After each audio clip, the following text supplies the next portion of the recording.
A paz do Senhor Jesus, seja mais uma vez bem-vindo ao canal do Estudo Bíblico José Carlos Maciel. Meu nome é José Carlos e para mim é um prazer ter você inscrito no canal. Agradecendo a você que se inscreveu recentemente, dizer a você muito obrigado, curta, comente e se possível indique o vídeo para mais pessoas. Agradecendo também a você que já é inscrito no canal, que tem curtido, comentado, continue fazendo isso, que cada vez que você curte, o YouTube entende que esse vídeo é útil e indica ele para mais pessoas. Quero agradecer também a você que não é inscrito no canal, mas que tem assistido nossos vídeos. Se for possível, se inscreva para nos ajudar, se inscreva para o canal crescer. Amém? Nosso estudo bíblico de hoje será na lição 3 da Escola Bíblica Dominical. Lição 3 que tem como tema as abominações do tempo. Quarto trimestre de 2022, que tem o tema das lições, a justiça divina, a preparação do povo de Deus para os últimos dias no livro de Ezequiel. Vai ser quarto trimestre, como você já sabe, sendo todo trabalhado no livro de Ezequiel. Leitura bíblica em classe, Ezequiel capítulo 8, versículo 5, versículo 6, e do versículo 9 ao versículo 12, o versículo 14, versículo 16. Os hinos sugeridos da lição, hino 10, hino 124, hino 422 da harpa cristã. Os objetivos da lição: primeiro, expor a visão do capítulo 8 do livro. Segundo, destacar as imagens de ciúmes, o culto aos animais e répteis e os 70 anciões. Terceiro, tratar a respeito do ritual de Tamuz e dos adoradores do sol. Tá vendo? Esses são os temas do livro. Da lição. A lição é dividida em 3 pontos. Seu primeiro ponto, sobre a visão, dividida em 3 subpontos. Segundo ponto, sobre as abominações, primeira parte, também dividida em 3 subpontos. E o terceiro ponto, sobre as abominações, segunda parte, dividida em 3 subpontos. E a conclusão da nossa lição. Mais uma vez, agradecendo a Deus por essa rica oportunidade que Ele está me concedendo de gravar mais um vídeo para o canal. E agradecendo a todos vocês que estão inscritos no canal, dizer a vocês muito obrigado. Para mim é um prazer ter vocês aqui junto comigo para estudar a Palavra de Deus. Tanto lições bíblicas dominicais, como muitas vezes alguns outros temas que nós abordamos aqui no canal. Queremos abordar muito mais, mas o nosso tempo não é muito... Nosso tempo é curto e nós temos que dividir, né, tudo dentro do devido tempo, feito Paulo diz, remida o tempo, uma hora para gravar os vídeos, outra hora para fazer os nossos trabalhos à parte. Amém?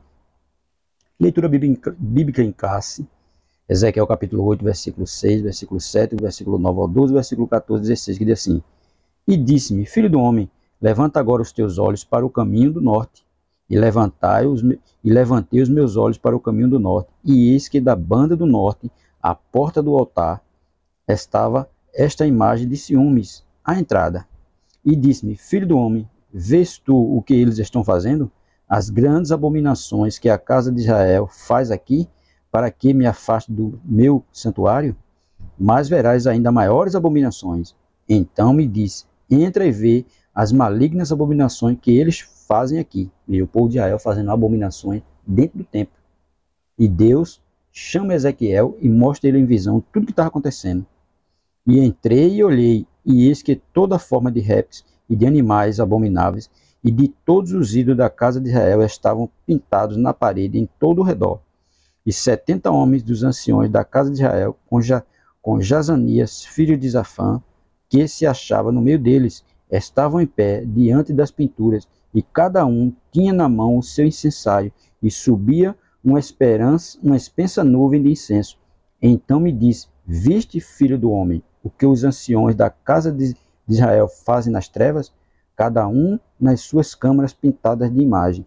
E eles dizem, o Senhor não nos vê, o Senhor abandonou a terra. Veja, ele fazendo toda aquela idolatria, todas aquelas abominações, ainda estava dizendo que o Senhor não estava vendo eles, e que o Senhor tinha abandonado a terra. Mas engano, porque Deus estava vendo tudo. E levou-me à entrada da porta da casa do Senhor, que está da banda do norte, e eis que estavam ali mulheres assentadas chorando por Tamuz.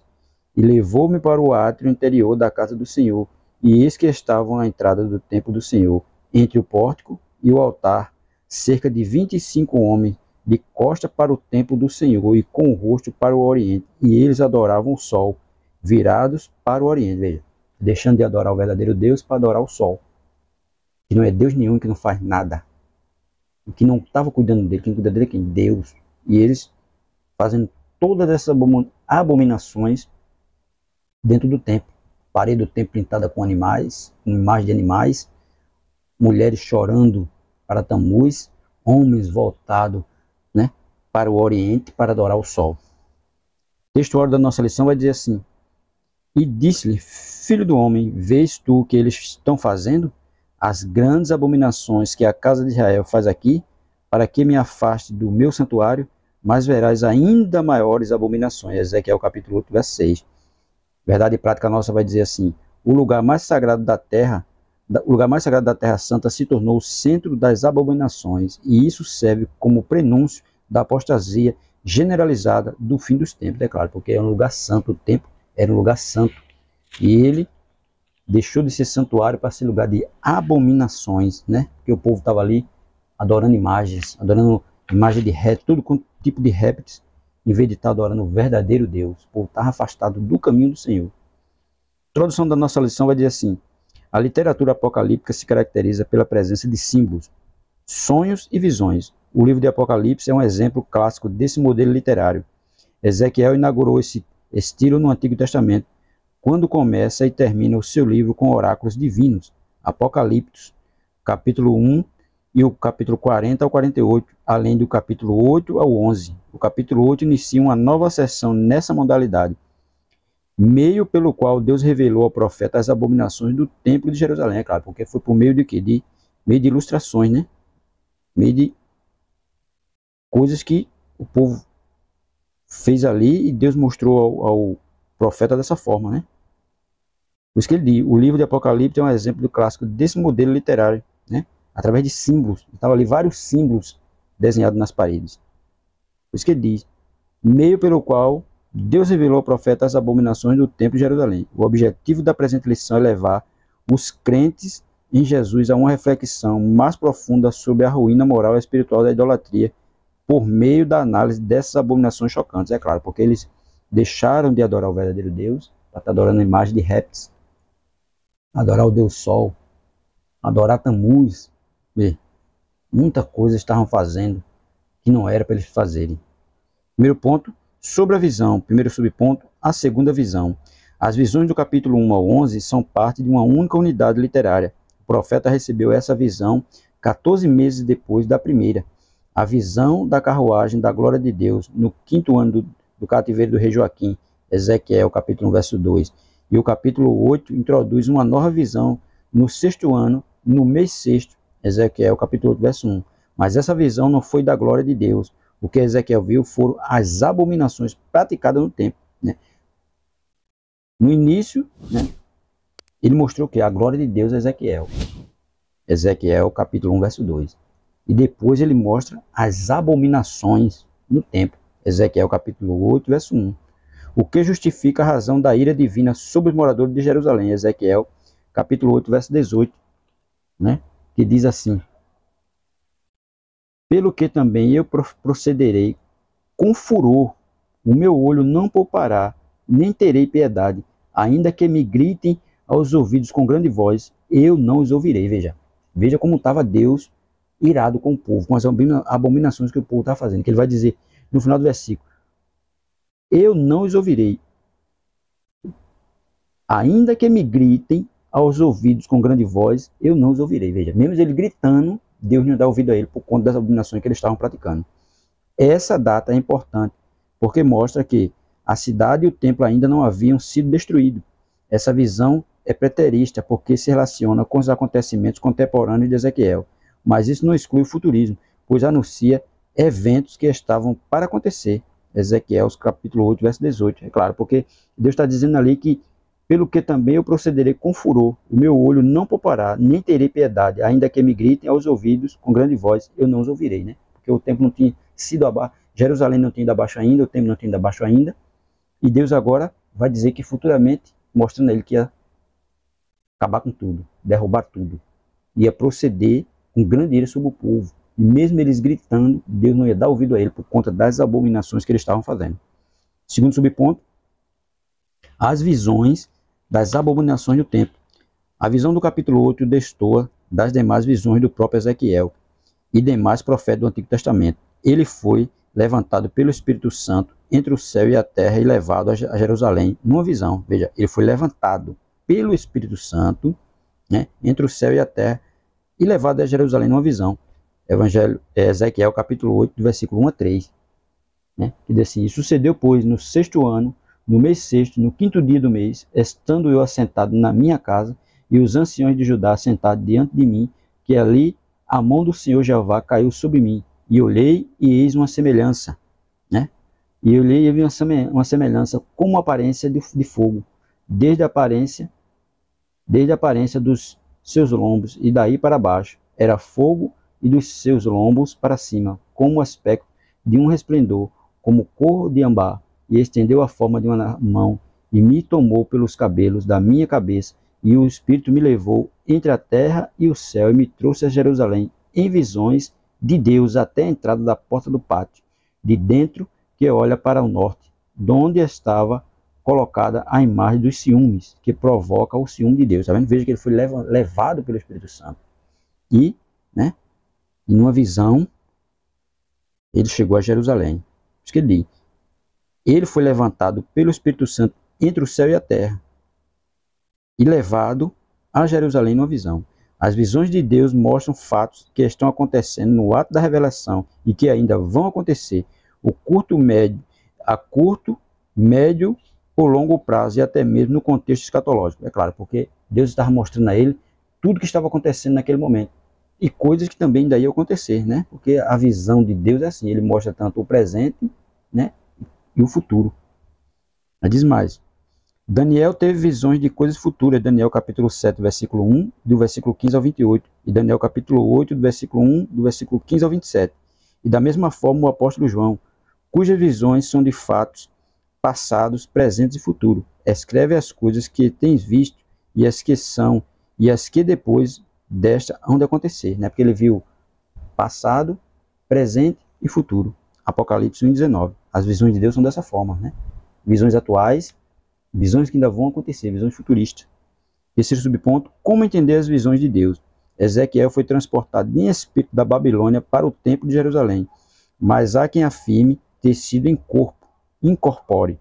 Era uma visão em tempo real. Ezequiel capítulo 11, versículo 1. 11:1 de Ezequiel. Ele diz assim: então me levantou o Espírito e me levou à porta oriental da casa do Senhor, que olha para o oriente, e eis que estavam à entrada da porta 25 homens, e no meio deles vi a Jazanias, filho de Azul, e a Pelatias, filho de Benaias, príncipe do povo. Veja, está vendo que ele foi levado, né, em espírito, né? Levado em espírito para ver tudo aquilo, uma visão real, né? Deus mostrou nele uma visão real, era uma visão em tempo real, mas não foi física, e isso fica claro porque o profeta diz: me trouxe a Jerusalém em visões de Deus, né? Deus mostrou a ele a visão, ali, ó, na frente dele, no rosto dele. Ezequiel 8:3. E depois ele retorna à Caldeia, 11:24. Essa é a mesma experiência do apóstolo João em Apocalipse. Apocalipse capítulo 1, verso 10. Deus introduz o profeta no interior do templo e lhe mostra 4 dos oficiais da casa de Deus e algumas mulheres praticando o mais baixo grau de idolatria, razão pela qual a sua destruição se torna inevitável, é claro, porque Deus fez de tudo, né, pelo povo, mas o povo se envolvendo só pelo caminho da idolatria, da prostituição, e ele não teve outra opção a não ser a sua destruição. Isso que ele diz, né? Praticando o mais baixo grau de idolatria, a razão pela qual a sua destruição se torna inevitável. Deus já tinha feito tanta coisa por ele, o único meio agora foi o quê? A destruição do templo de Jerusalém e levar eles cativos para a Babilônia. Segundo ponto, sobre as abominações, parte 1. Primeiro subponto, a imagem de ciúmes, do verso 5.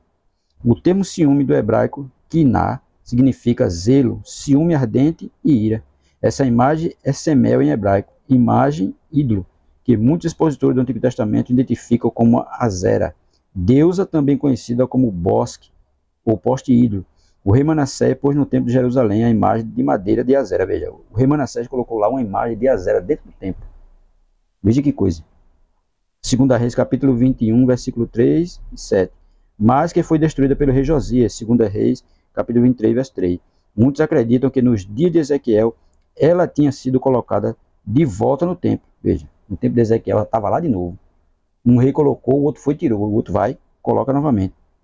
O uso da expressão imagem de ciúme se explica porque a idolatria provoca ciúme de Deus pelo seu povo. Ezequiel capítulo 5, verso 13, Ezequiel 16, versículo 18 e 42, Ezequiel 36, versículo 6 e Ezequiel 38, versículo 19. É claro, porque o povo é de Deus e Deus sente ciúme do povo. É um zelo que Deus tem pelo povo. Ciúme, porque o povo é dele. E ele é quem cuida do povo. Segundo subponto, o culto aos animais e aos répteis. Ezequiel capítulo 8, versículo 10. Esse culto pagão mostra o seu aspecto secreto e clandestino. Nessa visão, o profeta precisou cavar um buraco na parede para ver o que se passava nas câmaras do templo, né? Porque ele precisou fazer isso para ver o que estava acontecendo. Ezequiel capítulo 8, versículo 7 e 8. Ezequiel viu pintado na parede, no interior da casa de Deus, toda sorte de animais abomináveis e répteis, além dos ídolos do povo. Verso 10. A zolatria significa adoração aos animais. Ela é típica dos egípcios, que viam neles mais do que símbolos ou emblemas. Eles os consideravam receptáculos das formas do poder divino. Tá vendo? Eles achavam que os animais eram receptáculos do poder divino. Que achava que nos animais estava depositado o poder divino. E a gente sabe que não é. Os animais são apenas criaturas criadas por Deus. Eles não são deuses. Eles não são receptáculos de poder divino nenhum. E eles acreditavam, os egípcios acreditavam dessa forma. E o povo, escolhido por Deus, estava indo pelo mesmo caminho, adorando a imagem de animais, de répteis, tudo quanto era de répteis. Terceiro subponto, os 70 anciãos. Versículo Ezequiel, capítulo 8, verso 11. O ancião em hebraico, Zaquém, literalmente é idoso, e em grego, presbíteros, o mais velho. Ambas se referem tanto a pessoas velhas como também a líderes comunitários. Ezequiel capítulo 7, verso 26, Êxodo 19, verso 7, Isaías 24, 23 e Jeremias 19, 1. O termo é usado ainda para príncipe, Isaías capítulo 3, verso 14, e líderes nas comunidades cristãs, Atos capítulo 14, versículo 23 e Atos capítulo 20, verso 17. Não se tem informação detalhada sobre os 70 homens dos anciãos da casa de Israel. E nada há nas escrituras que indique ser uma referência ao Sinédrio. Quanto a Jezanias, filho de Zafã, há pelo menos 4 personagens com esse nome no Antigo Testamento. Ezequiel, capítulo 11, verso 1, Jeremias, capítulo 35, verso 3, e Jeremias, capítulo 40, verso 8. Parece que Zafã, nessa passagem, é o mesmo escrivão do rei Josias, segunda Reis, capítulo 22, versículo 8 a 11. Alguns estudiosos não veem motivo suficiente para distinguir esse Zafã do escrivão. Se isso pudesse ser confirmado, Jazanias seria uma ovelha desgarrada, como acontece ainda hoje em ambas as famílias da igreja, de um filho ou filha que se apostatou da fé, claro, porque tem muitos pastores, muitos líderes de igreja que seus filhos estão afastados do caminho do Senhor. Mesmo ele tomando conta de um grande rebanho, dentro da casa dele tem gente ainda afastada do evangelho. Possivelmente, se for realidade isso aqui, então esse filho de Zafã aqui, Jazanias, é um que estava afastado do caminho do Senhor. Terceiro ponto, sobre as abominações, parte 2. Primeiro subponto, o ritual de Tamuz. Ezequiel, capítulo 8, verso 14. Diz assim: E levou-me à entrada da porta da casa do Senhor, que está da banda do norte, e eis que estava ali mulheres assentadas, chorando por Tamuz.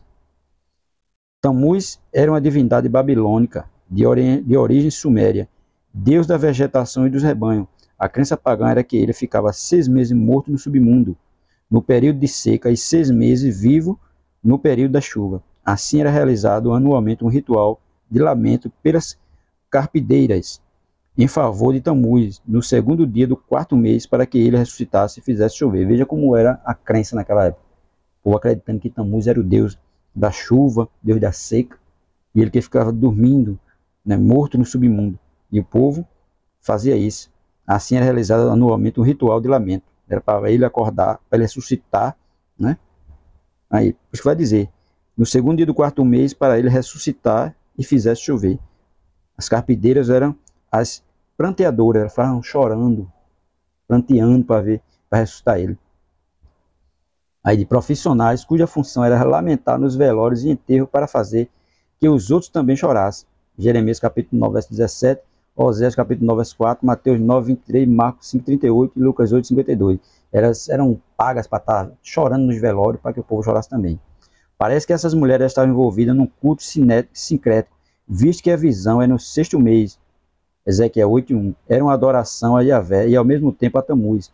Os hebreus, depois do cativeiro babilônico, deram ao 4º mês do calendário religioso o nome de Tamuz, junho e julho. Veja, botaram até o nome de um deus egípcio, que era reverenciado pelos egípcios nos meses de junho e julho.